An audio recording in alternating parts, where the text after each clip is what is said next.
Yung akin naman, nakuha na natin ang papeles. Yan, ibababa na ni Kuya.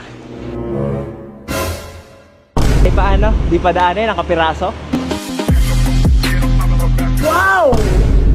Ang ganda niya, Master! Hey! Let's go! Apa! Binili nga. Ngayong araw mga naman, bibili tayo ng bago nating project. Tara, samahan natin si Idol. Dito tayo ngayon at bibili tayo ng isang Chinese brand dahil marami tayong kainaman na nagre-request na, Master Bebe, mag-project naman kayo ng Chinese brand. Parang wala nga mga Master nagre-request ng mga gayaan eh. So napag-desisyon na natin, pipili tayo, Rusi Macho. Yan ako agad, Master. Pangalan pala, anta mo naman. Ang lakas na niya. Iniisip ko na lang ngayon para makapag-decide ay kung kukunin natin ay itong 150cc kasi meron din daw 150 rin. Ito to 125cc. Ibig sabihin po, Idol Master, nahihirapan po kayong pumili dyan. Ang sabi naman ni Madam ay wala naman daw silang pinag-iba in terms of appearance. Sa looks wala, same na same daw.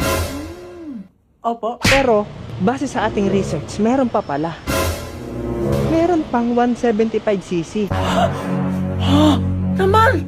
Tinanong ko rin kay Madam, ang problema nga lang ay wala raw silang available na 175cc dito ngayon sa warehouse.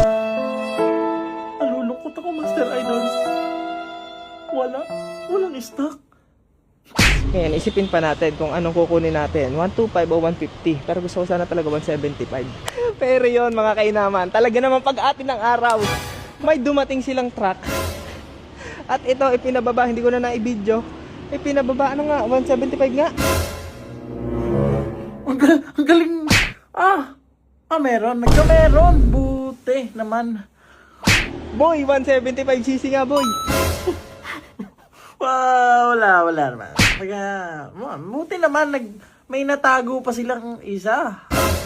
175cc nga, boy. Ito, 175cc rin. Kala ko, wala na. Dalawa yan. Ay, dalawa pa. Asul, dating kulay natin. Ito naman, itim. Mukhang TMX. Di wala pala. Okay.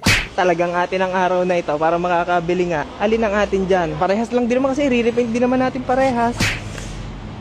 Ay, bilhin na lang natin parehas. Dalawa! May anin mo kasi yan. Wala mo sabi. Kabitan na ng side mirror.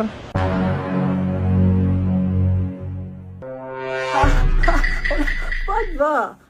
Ayos.